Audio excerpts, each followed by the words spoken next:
Okay, thanks for attending the World Gold Forum. Different times now, doing this all virtually, but I think this works out pretty well. Hopefully from this presentation you'll get a good view of what we're doing at Rio 2. Forward-looking statements, as you can see, you can read this in your own time. First slide, this is very important. This is a new slide that we've introduced to our deck. It shows a nice aerial view of our project, and what we have here in our hands is the largest undeveloped gold heap leach project in the Americas, and that's something important for people to understand. There is nothing like this in the Americas, North America, Central America, South America.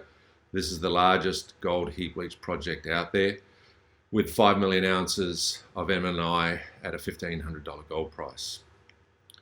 Our company platform, we're spread throughout the Americas. We have our main technical office where I am based with our technical team in Lima, our projects in Chile, and we have an office in Toronto where we have our COO and our EVP corporate strategy, and also an office in Vancouver where we have our CFO and corporate communications SVP.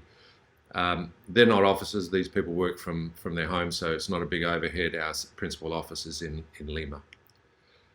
Why Rio 2? Well, hopefully a lot of you will know our background, but we have a proven management team. Phoenix Gold Project is one of the largest gold oxide resources in the world. We have a fast track to construction and production. We have a robust PFS in place. I believe this company is a platform for further growth. We want to be a part of consolidation in the business, and we've talked about that, but it's been very difficult to find the right sort of dance partner. And because of our track record in the past, we've raised a lot of money, funded a lot of projects, and also created a lot of value. So we have a lot of capital markets credibility. Our leadership team, different to a lot of other juniors insofar as we have everybody in-house. So the board that you see there is probably made up of the old members of the Rio Alto board. The executive management team and the senior management team and the management team have all been involved with us in the past in Rio Alto. This team has built 2 gold mines in the last 10 years, La Reina and Shahuindo. Not only built them, but also managed them and did all the preliminary work leading up to that. So all those people are in-house, very important feature of our company. Our capital structure and cash, you can see it all there. We're about an $80 million Canadian company. Our cash working capital at the end of December 2019 was nearly $16 million. We have guided that money will last us all the way to Q1 of 2021, so we don't have to do another equity financing during this year. And based on all the metrics, our enterprise value per resource ounce is about $9. I'm not going to tell you whether that's undervalued, overvalued, the right value. That's up to you to determine, but they're the numbers there. As far as ownership goes, Eric Sprott's our largest shareholder with 14% on a fully diluted basis. He has 19%. Joe Foster at Van Eck with a couple of his active funds has 7% of the company. And then management, the leadership team that you saw on the previous slide, have all got a piece of the action of this story. So we're motivated here, and we own a large piece of the company. The project overview, this map here just shows the Maricunga Gold region. This is a part of the Atacama region of Chile, and you can see all the gold projects in this region shown in purple. Two mines on care and maintenance, La Coipa and Refugio, or the old Maracunga gold mine, are shown in green. There we are in red.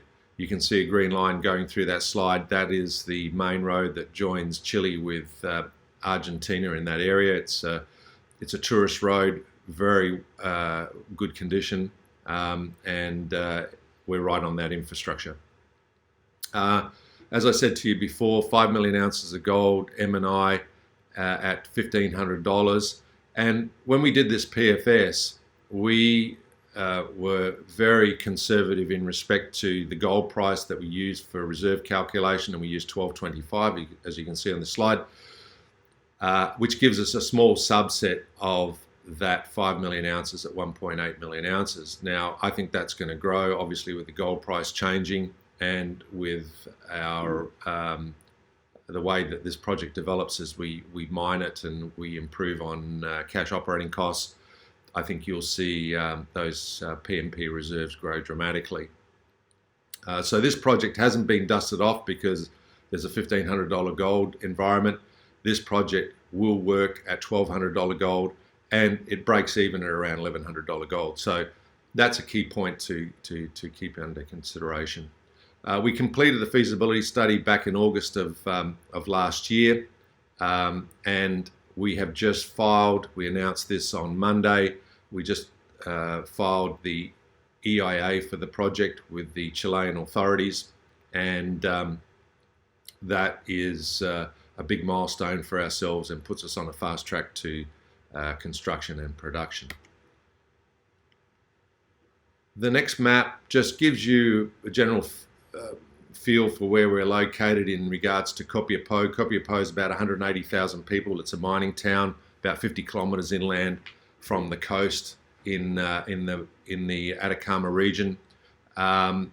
It has a high level of unemployment, even though there are a lot of copper mines and iron ore mines surrounding the town, and we will be a big contributor to employment in the region once we get going with the construction of our project. You can see Phoenix there shown in green, and to the north of us in pink we have Kinross with La Coipa, and we have other companies in the area as well.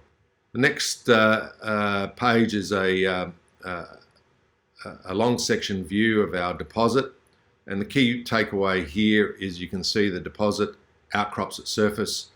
You can see the two pit shells, the $1,500 pit shell shown in black, the $1,225 pit shell shown in blue, and what you can tell from this is that we're going to have quite a low strip ratio at the start of this project, and the ultimate strip ratio for this project will probably be less than 2 anyway.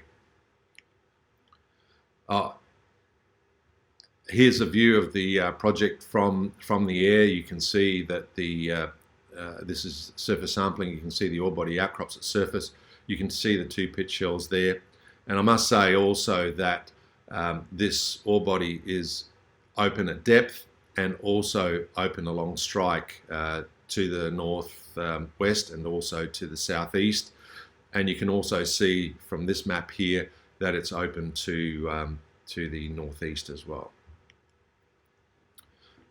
So we have a large resource base, 5 million ounces of gold, 1.8 million ounces of current proven and probable, and a big inferred base, 1.4 million ounces. Those inferred ounces sit within the $1,500 pit shell. We think they will be easily convertible to M&I at some point, but we're not going to do that work now. We're all about building this mine. The other thing is the deepest hole here goes 600 meters below the surface, and we're still in mineralization at that depth, and it's oxides all the way down. So this is a very unique project in the Maracunga region. Most of the other projects in this region are leach cap, transition zone, and sulfides. We have none of that. We're 100% oxides, so this will be an oxide leach project for its life, and the characteristics of the material look pretty consistent all the way down to 600 meters below the surface. The secret here is the black banded quartz veins is where most of the gold is contained. It's very pervasive through the whole deposit. You can walk over this deposit and you'll see it in the rock that you're walking on. You can see it in the core. And once again, Phoenix is unique. There is no transition or sulfide material here. So this map just shows the current general layout of the project. Very tight, very concise. This used to be an old volcano, so we're taking the top of the hill off. You know, the topography is great for laying out leach pad, waste dump, etc. We have no tailings, so we've got a very simple EIA. There's no tailings involved. Our capex is modest. I would imagine when it's all said and done, including working capital and owner's costs, it'll probably be about $120 million. And the other thing we've done is we've cut the time frame to development for this project by picking a very simple solution to start the project with from a water perspective, and that is to truck the water from Copiapó to the project. And I'll talk more about that in a minute, but that has taken at least 3 years off the timeline for this project. Trucking water to this project is not the forever solution. It's a temporary solution, but it gets us to production. We are talking to other people in the area that have water. We also are talking to the provider of our water now about building a pipeline from Copiapó. So there's there are numerous options that we can look at for future water, and that will be the secret to the expansion of the project from the size it is now to a much bigger project in the future. If we look at the PFS highlights, you can see there are two components to the ore body that we'll be mining. There's a high-grade component, low-grade component. The high-grade component is about 0.6. Strip ratio is 0.8. You know, low-grade gets stockpiled. It then gets put on the pad in the later years. We have a 16-year mine life. Does that make sense? No, it's too long. It's not optimal. But this is the starter view of the project. And what I see happening here, and you can see the throughput rate is 20,000 tonnes a day. I see us getting the throughput rate based on gold staying relatively robust for this foreseeable future. I see this project growing from 20,000 tonnes a day to probably 80 to 100,000 tonnes a day, and producing somewhere between 200 and 300,000 ounces of gold once it's in full-blown production down the track. Sensitivities, as I said before, we're not reliant on a robust gold price, so you can see that the break-even of this project is somewhere just south of $1,200 an ounce, and you can see the various sensitivities there to the various gold prices. This next slide is a new slide that we've incorporated. We're not going to compare ourselves to other peer developers. I think that's a misnomer. Not all ounces are created equal, and a lot of developers won't actually get to the production stage, as we know from our experience in the business. So what we've done here is we've compared ourselves to existing mines. And the two most like mines that I can find in the Americas are the Marigold mine, which belongs to Silver Standard, and the Mesquite mine, which belongs to Equinox Gold. You can see all the numbers there. You can see the costs, you can see the strip ratios, and you can see where we stack up against those two projects. And I think, you know, on face value and on the numbers, we have a much better project than any of those two companies. The thing that I like to talk about is the fact that Silver Standard's market value is $3 billion today, and half of that market value is carried by Marigold. So Marigold in their books is probably worth about $1.5 billion. It produces 200,000 ounces of gold a year. And as I said, we'll be producing much more than that when we get to full production in latter years. And, you know, that's the value opportunity that I see here. The water supply comes from a company that used to be called Aguas Chañar. You can see the name there on the tanks. It's now called Nueva Atacama. And we have an offtake agreement there. We'll be taking the water from that plant, and it's actually industrial water. It's retreated sewage. It has no other use. we will be taking that material up from the retreatment facility to our project in tankers, just like the tanker truck you see there. And it's a very, very easy and elegant solution to an immediate requirement. The next slide is a new slide as well. A lot of people have asked, well, okay, you're going to be trucking the water from the retreatment facility to your project. You're going to be driving through town. Yes, we're going to be driving through town. What happens if there's a problem in town? What happens if there's a road blockage, accident, or something like that? Well, we don't have just one route that goes through town. We actually have an alternate route which goes around town. You can see that on this slide. That route is about 50 kilometers longer than the route through town, but because it's at the same altitude as Copiapó, the differential in cost is about $30 an ounce. From a dollar per ton perspective, the cost of taking the water from the treatment facility to where we are is $14 a ton, more or less. And by going the green route, it adds another 50 cents a ton to that cost. The reason for that is the majority of the cost is in the blue line, which is going from Copiapó at 500 meters altitude to the project, which is at 4,500 meters to 4,900 meters above sea level. That route, and if I could show you here, and we have a video on our website actually, that route, there are no towns along that route. There are no population centers along that route. There is nothing along that route. When you drive that route, whenever you come to visit us one day in the future, you will think you're driving on the moon. I mean, there is nothing there. Okay, so it's not Peru where every 5 kilometers you're driving through a town. It's not that. And hopefully you'll see that from this map and also from other photos and videos that we have on our website. And this next map answers another question that I get a lot is, well, Chile is problematic from a water perspective. You know, they're cutting back on water, giving water to the mining industry. Everybody's going desal.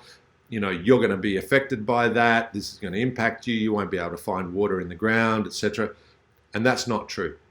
Okay, there are problems with water in Chile, but you can see it's regionalized. And where you have that problem and where you have big companies building desal plants is in the north of the Atacama region. And you can see the big projects there: Escondida, Zaldivar, Chuquicamata, Radomiro Tomic, and a few other projects. But look at the consumption or permitted water they have available to them, to all those mines who've been around for tens and tens of years. You can see it's 5,200 litres a second. Now, of course, that's drained the water table. It's put pressure on the authorities to limit the water that comes from the ground, and those people have moved to desal. Where we are, 250 kilometres to the south, the amount of permitted water in that region is 75 litres a second. And that's to a mine that's still on care and maintenance, and that's La Coipa. And we're not pulling water from the ground in the first phase of this project. So there is no demand on water in our part of the Atacama region. Our water is fed from the Maricunga Salar, which you can see there. Their water in the north was fed from the Atacama Salar. Two different places, two different water tables, two different effects. So there is available water in the ground around our project, and we are working on those options right now, and hopefully in the not too distant future we'll be able to reveal a future solution for the longer term of our project. The next slide talks about an acquisition we announced a week ago. This was to buy some strategic infrastructure next to our project. This is about 20 kilometers from our project. It's at an elevation of 3,200 meters. Our project's at an elevation of 45 to 49. Quite interesting. You drive 20 kilometers and you go up nearly 1.5 kilometers. That's the Andes in Chile. It's amazing stuff. What you see here is the old plant in the foreground. We're not going to use that. That's not usable for our project. What is usable is in the background. You can see a red roof there. That's the camp and we have been using that camp. We've been renting it from the previous owner for the drilling campaign that we did early last year. We are going to refurbish that camp and hopefully use it in the future. You can also see right in the middle of the photo some pylons. That's the power line that goes from close to Copiapó to La Coipa, which is to the right of the photo. If this photo was more expansive, you'd be able to see the La Coipa camp just to the right. So the main reason we bought this is because of the camp, because of the power connection possibilities in the future. We are going to start our project with gensets, but we will connect to the grid power. And there is a water bore here, 5 litres a second, which is 20% of what we need for our project, the starter component of our project. So that all this will have a positive impact predominantly on OPEX. And all I can say is we spent $1.5 million buying this, and the OPEX savings in the future will be tens of millions of dollars.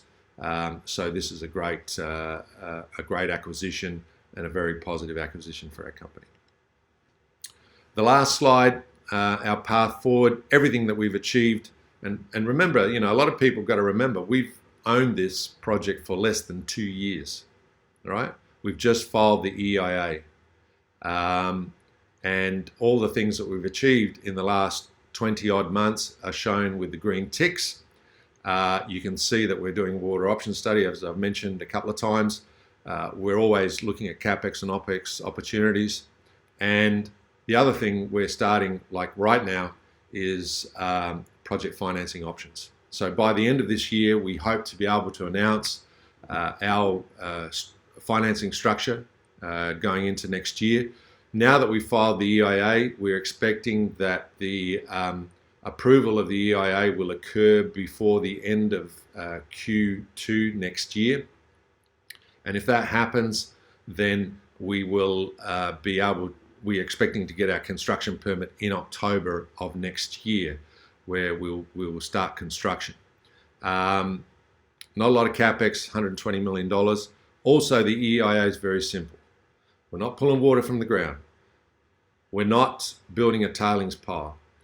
We don't have a special turtle or a special bird or a special rabbit or a special anything in this area that's going to stop this project from being built. The thing people ask me, what will keep you up at night over the next 12 to 24 months? And really it's the EIA process itself. It's very prescriptive in Chile, but this will be the first time an EIA is being processed by authorities in their homes, right? Because of COVID-19, people are working from home.